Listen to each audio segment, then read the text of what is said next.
So we're reading from Srimad Bhagavatam, Canto 10, chapter number 1 and text number 33 and 34. So there is a different procedure today.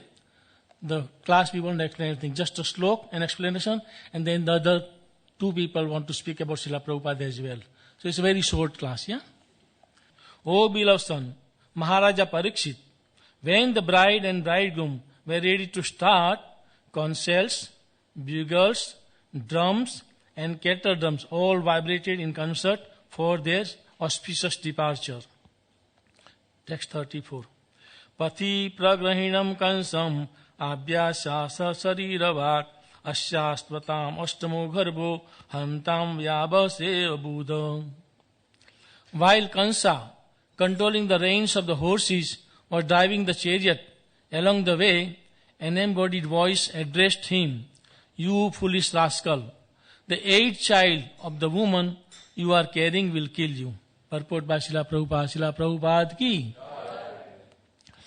The omen spoke of the Ashtamo Garbha, referring to the 8th pregnancy, but did not clearly say whether the child was to be a son or a daughter. Even if Kansa were to see that the 8th child of Devaki was a daughter, he should have no doubt that the 8th child was to kill him. According to the Vishnu Kosh dictionary, the word Garbha means embryo and also Arbak or child.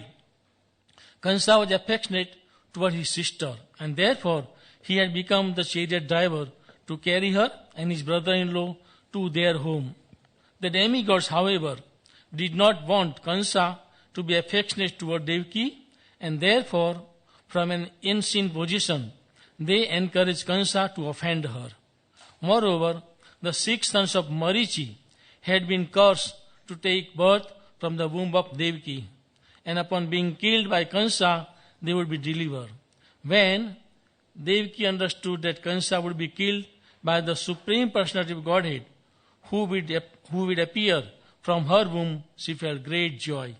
The word Vedase is also significant because it indicates that the omnious vibration condemned Kansa for acting just like a beast of burden by carrying his enemy's mother.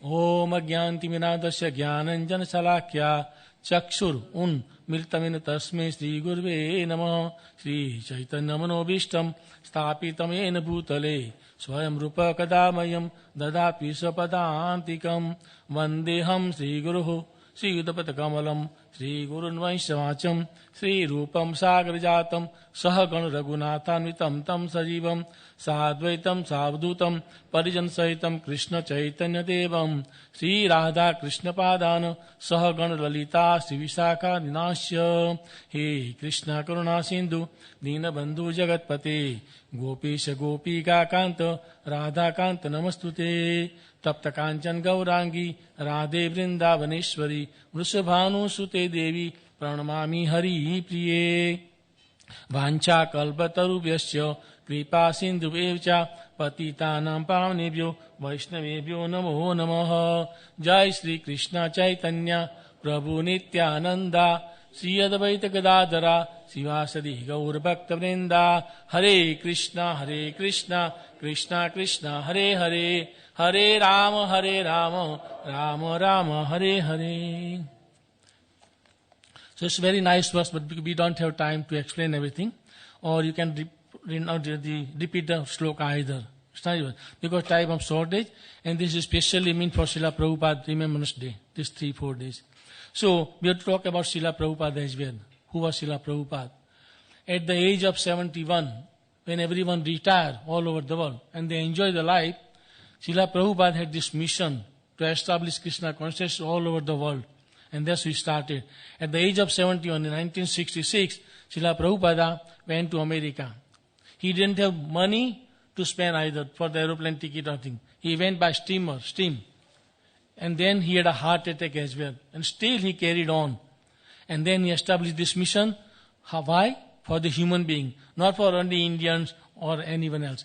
All the human beings all over the world. His mission is everyone should become Sarve Sukhino Bhavantu. Everyone should become happy. And this is the one photograph I'll show you. This is the first Srila Prabhupada in America, 1966. This is the first kirtan he started in Tompkinson Square Park. So just imagine single-handed man, how he is do miracle. And not only that, he established the cow protection, Gosala, the school for the children. Everything is wonderfully. For 10,000 years, we don't have any problem. Imagine 10,000 years. I don't know how many times we have to come back again, But if you want to stay with Srila Prabhupada, always stay with ISKCON and movement. Is so. One day, what happened that some big man came to see Srila Prabhupada in America, and then he started organizing. Then there shouldn't be any discrimination. And Srila Prabhupada explained just one word, that we don't have any discrimination. We count equal. Women, child, everyone, we engage everyone in Krishna's activity. And then the issue came about the cow killing, and Srila Prabhupada said that we don't discriminate, but only one thing, there is pious activity and there is impious activity. There we discriminate. The human being should involve always in pious activity, not impious activity. And Srila Prabhupada established 4 basic principles. No illicit sex, no intoxication, no meat eating, and no gambling. So Srila Prabhupada mentioned at that time that the cow is giving you the milk. She is like a mother. How can you kill a mother, your own mother? Just if you think, deeply, it make common sense, That cow is giving right from the child, little child, he drink cow's milk or mother milk. And the cow is so important in society. So he said, what sort of civilization is this? This is not discrimination.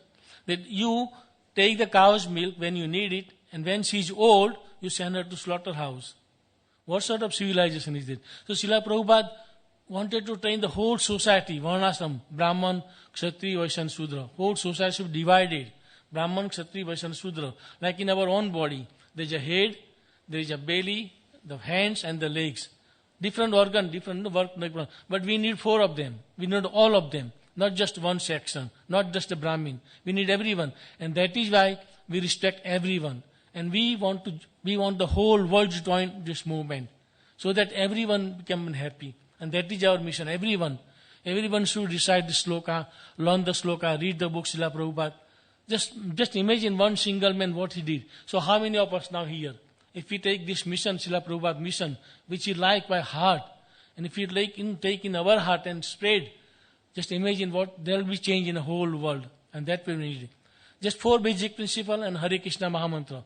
And then you always, when someone is progressed, then he come and learn everything. They take the devotee association. He says, Sadhu Sangha, Sarva Satra Kaya, Lava Matra Sadhu Sangha, Sarva Siddhi Haya. All the yogic siddhi, anima, lagima, prapti, prakamya, everything included in Harinam Sankirtan. You don't have to work hard for separately. Everything is included here. So I must stop now because there is other activity going on. And I will invite some staff from the kitchen, I think. Kitchen people want to speak? So they want to speak about it. Thank you very much and Hare Krishna. Sorry for the short class, but Hare Krishna.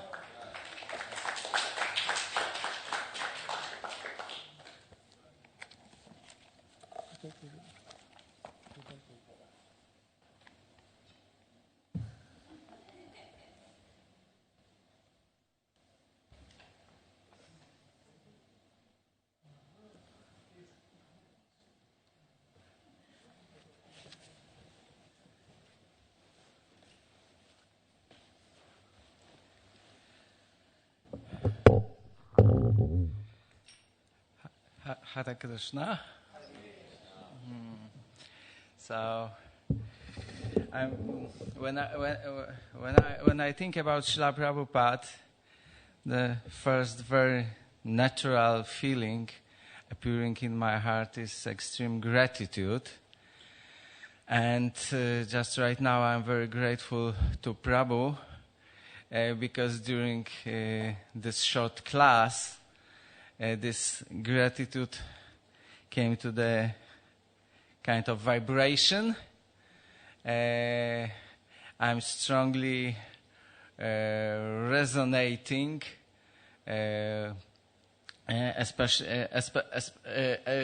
especially realizing this feeling of gratitude, like Prabhu was telling about killing cows, that we take milk from the cow, and then without any gratitude, I mean, in Western civilization, they send cows to the slaughterhouses. So it was happy realization for myself that my heart has a little bit changed thanks to Srila Prabhupada. So this is just very recent point, and it may sound a bit egoistically, but my life is very happy and interesting because of Hare Krishna movement that I have joined. If I can imagine how my life may look like in other case, I mean, it makes me even more grateful. And I just thinking about Prabhupada yesterday, I reminded the stage of mind I was in before joining or being interested with Krishna consciousness. So at that time I was studying chemistry in Technical University, and I was completely frustrated with what they was teaching me there. The reason was that I was expecting, of course it was completely unreasonable expectation, but I was hopeful that I will get some knowledge how things really happen in the universe. And then I found out that what they was teaching there, it was just more or less complicated procedures how to deal with the certain engineering problems. At that time I started to read Krishna book, and I remember first statement which captured my heart was that all our loving needs can be fulfilled if we give our love only to Krishna. It was like beginning of my life adventure with Krishna consciousness, and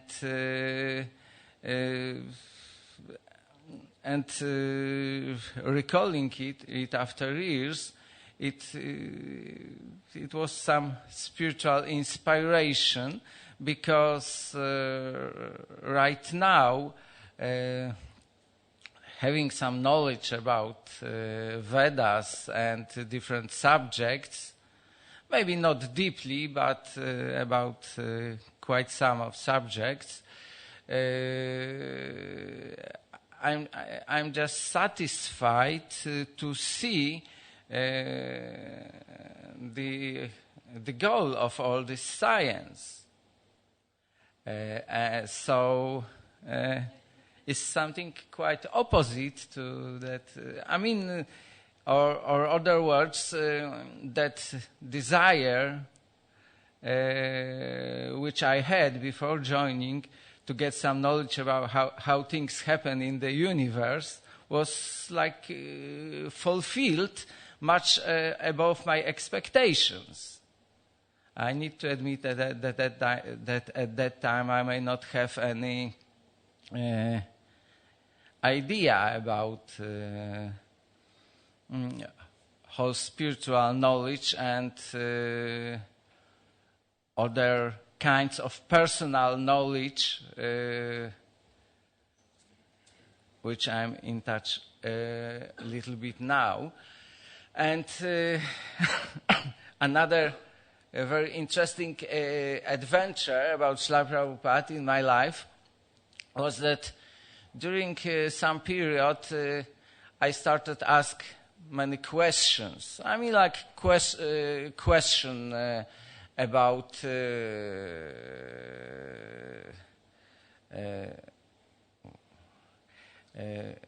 perfection of Prabhupada, and what I discovered later on, that what I may think at that time, it was like a mistake or imperfection. Finally, it came out as something wonderful. Like I remember, two examples. Once I thought that actually maybe Srila Prabhupada is not my favorite author because of his style of writing. I remember I used to use expression that statements of Prabhupada are like square ones, means like very exact ones. So then I was thinking I would prefer rather something going to the depth of the subject within one sentence, or just then finally I realized that this literature is not only for frustrated intellectualists, but for everyone, for simple people. And amazingly enough, after that, whenever I heard any quotation from Srila Prabhupada's purports, I discovered, sometimes really surprising and deep truths in his words, even simple words, which previously I used to consider like too simple for me, so to say.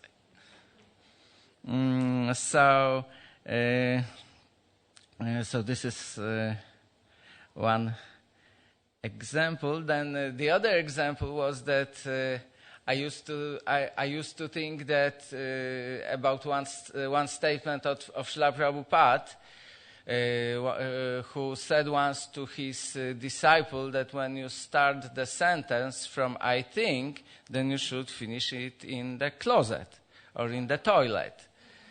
It may be not exact quotation because I'm translating back from translation, and my distaste for this statement roots it being overused with ISKCON authorities, or temple authorities, who wanted to say just surrender, don't think. So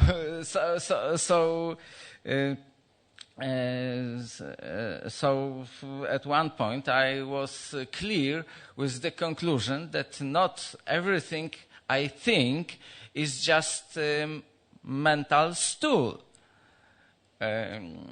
So what happened then, and made me quite humble, that I needed to agree with Prabhupada. It was that I was on the training of non-violent communication, and there was a class where a person giving the class was sharing his experience with psychiatric hospitals, and he said that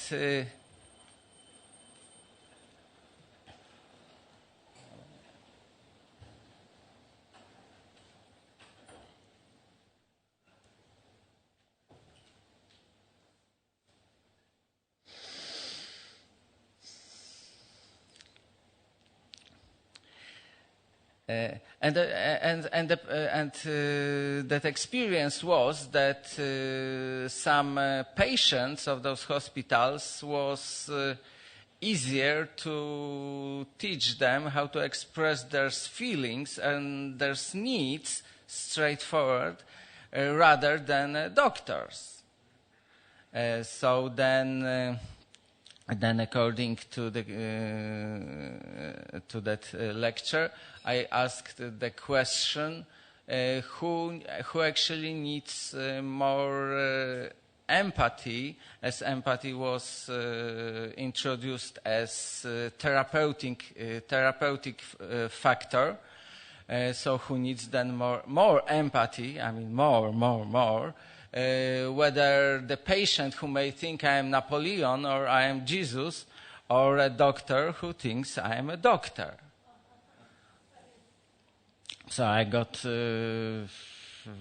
just a very simple and enlightening answer that everybody needs empathy. So then it makes me distasteful about my need to compare, to count who needs more, who is better, who is worse, whether doctor or a patient of psychiatric hospital. I mean, this habit to compare became like something very unwanted within myself. So then I reminded the statement of Srila Prabhupada, because this is the area of thinking. We think, oh, this is better, this is worse. So now I prefer rather to feel, to relate to the people with heart rather than brain, rather than intellect. It's much more joyful and much more enlivening to the heart, obviously.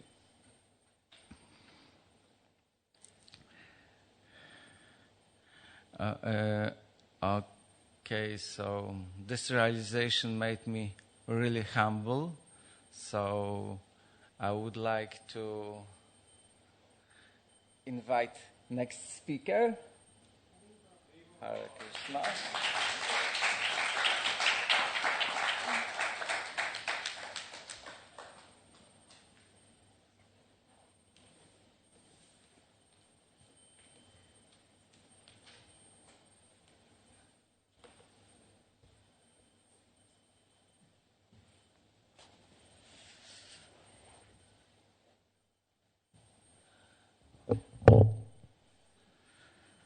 Om Jnana Timirandasya Jnananjana Shalakaya Chakshur Umiltam Yena Tasmai Sri Gurave Namaha. Jai Sri Krishna Chaitanya Prabhu Nityananda Sri Advaita Gadadara Shivasari Gaura Bhakta Vrinda. Hare Krishna Krishna Krishna Hare Hare, Hare Rama, Rama Rama, Hare Hare.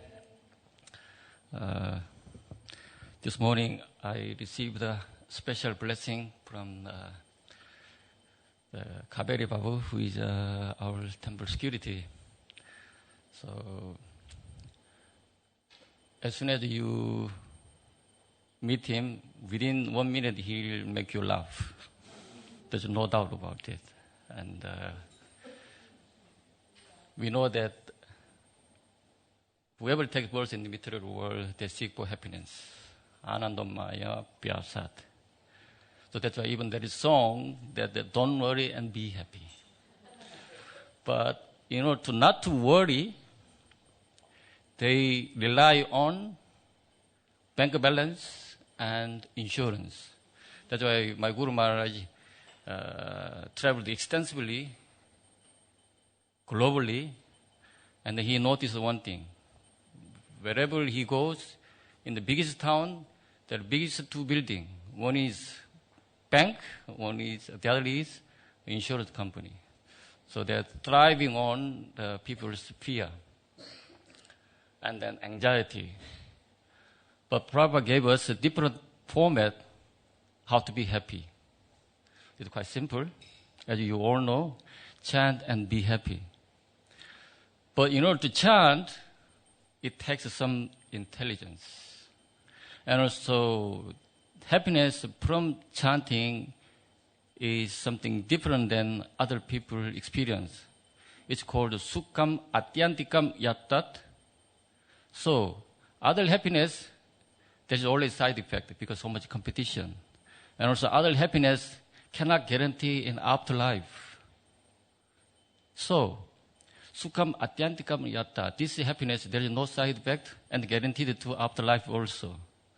And also Atyantikam is transcendental happiness. In order to have that, Buddhi Graham Atindriyam. So you need to have transcendental intelligence. Once you develop intelligence, you will get into chanting. Chanting includes reading Bhagavad Gita and Srimad Bhagavatam, and also Harinam. And then once you reach that, Krishna says that Yasmin Stito, once you reach that, and then Na Dukena Guru Napi Vichalate.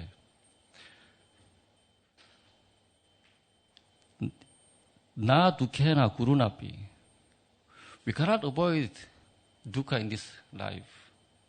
But Guru,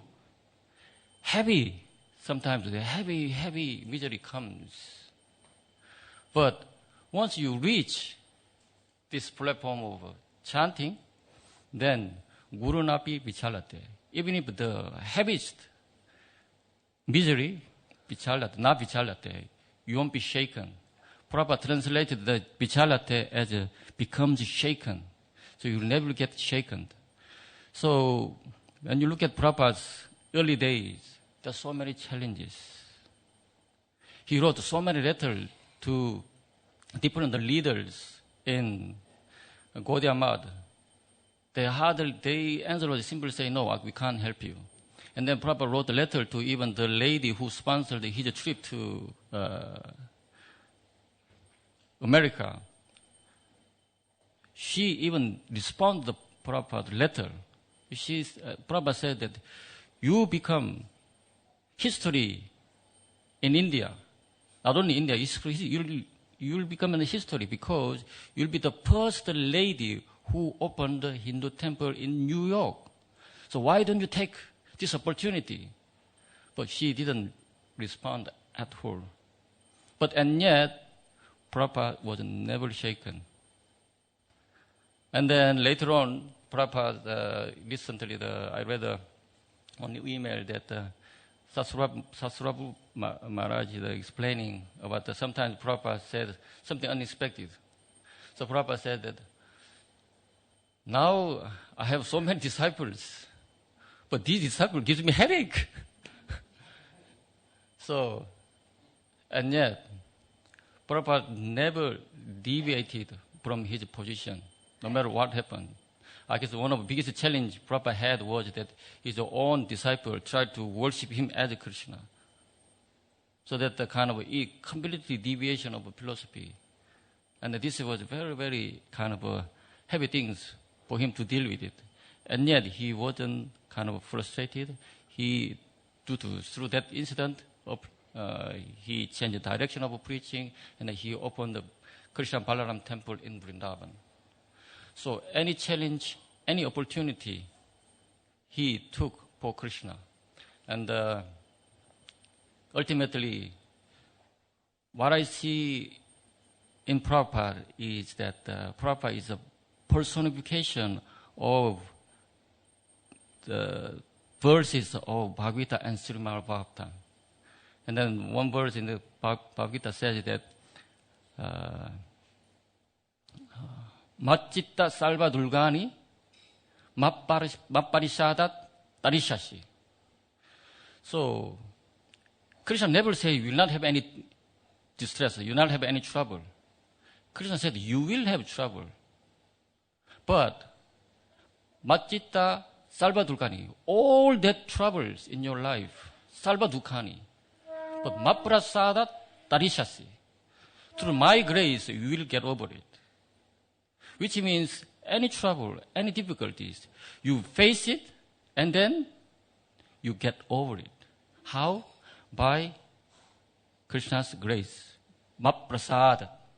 Prasadam. So this is my humble realization regarding Prabhupada. So I would like to invite Saurabh Prabhu. No. 예, Guru Mataji. This is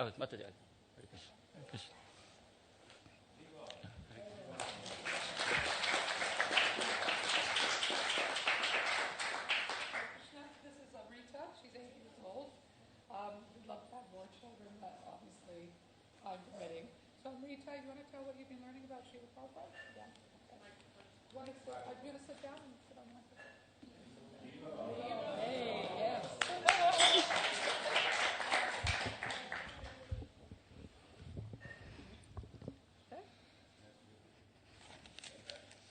In our class, we have been learning about Srila Prabhupada, and this is about what I think, like how loyal he is and things. I think Srila Prabhupada was very brave because he was all alone in New York and he didn't know anyone. If I was alone in Tompkins Square Park, I would be very nervous. But he was very responsible and just sat there and chanted. Srila Prabhupada was so loyal to his guru that he just went on the Jaladuta, and he wasn't scared because he knew that if he chants to Krishna with respect, he will protect him.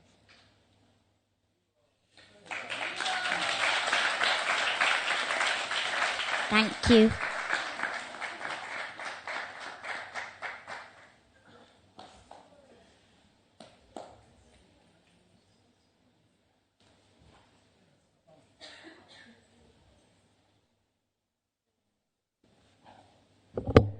Hare Krishna.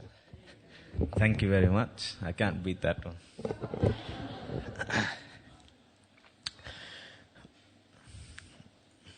One of the most difficult things I feel is when you get asked to speak about Prabhupada, you completely get bewildered and not know where to start. So just today morning, I was listening to a class by Prabhupada, and I thought he gave me the lines there. So the first thing he said while he was speaking, this catchy line that caught my mind was, people have become so rubbish that they have lost their self-interest. So never heard Prabhupada says rascal and so many things, but here he says people have become so rubbish that they have lost their self-interest. And then he says, they don't even know what is wrong with becoming a tree. They've lost their interest so much that they don't even know what's wrong with becoming a tree. And that reminded me of a story of Prabhupada. He was in Paris, he was giving class, and he was saying that if you think you're God, then you are dog. And he made that very bold statement. So one of the people, probably a local, got up and said, Swamiji, what is wrong with becoming a dog? So Prabhupada said, you have my full blessings to become a dog. So we've lost our self-interest, or we had at least lost self-interest, as Prabhuji was saying. I fear to think what I would have been if I did not join the Hare Krishna movement. So I fear to think what I would have become if I did not go to Gurukul and I did not become a devotee either. Not that I am, but practicing. And then another thing that really I feel hits home for me personally is a discussion I heard with Kishore Prabhu. He was saying how once they were on a morning walk with Prabhupada, and there was a hippie sleeping on the bench, and for some reason the discussion came to how you have to have great fortune to become a devotee of Krishna, and how much yoginam api sarvesham, and because of previous life, the pious activities they accumulate, and then you get a chance to become a devotee. So then Kishore Prabhu asked Prabhupada, we must have all done a lot of pious activities to have so much, the Sukriti, so much good fortune to join the movement of Prabhupada. And then Srila Prabhupada became quiet, he turned around and he said to him, I think he lifted his cane and he said, I have made your good fortune. So completely dismissing the fact that we may have been yogis in the Himalayas, but it is only because of Prabhupada.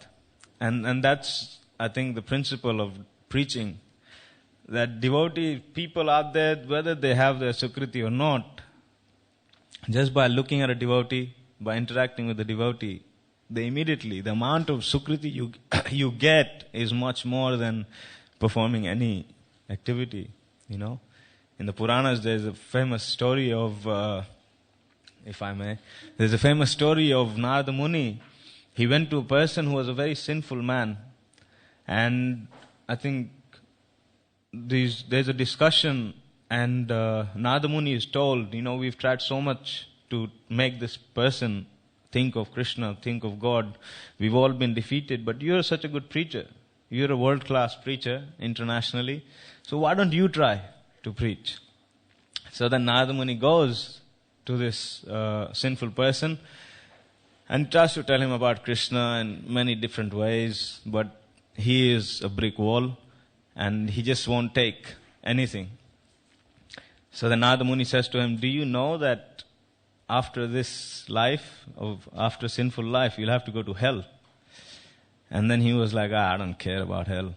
So then the Narada Muni says, okay, just do one favor for me. He says, when you do go to Yamaraj, when you meet Yamaraj, just ask him this one question.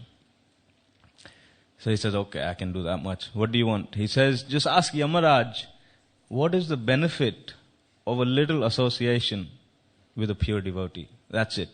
Just ask him that question. So then this person, very soon, lo and behold, he dies. He goes to Yamaraj. And Yamaraj says, okay, so any final wish? And he says, yeah, I just have one question before you send me to the burning. What's the benefit of one moment's association with a pure devotee? Then Yamaraj, he starts to think and he's bewildered. He doesn't know what to answer to this person. So he says, look, I'll take you to Brahma. He's my senior manager. And he can probably give us an answer. So Brahma, Yamaraj, and this sinful man, Yamaraj and the sinful man, they go to Brahma. And, Brahma is also surprised. He never sees Yamaraj, but he turns up and he says, this person has a very good question and I couldn't answer him. What is the benefit of the association with a pure devotee? So then Brahma gets bewildered as well. He says, how do I answer this question? 4 heads. He says, my intelligence is not enough.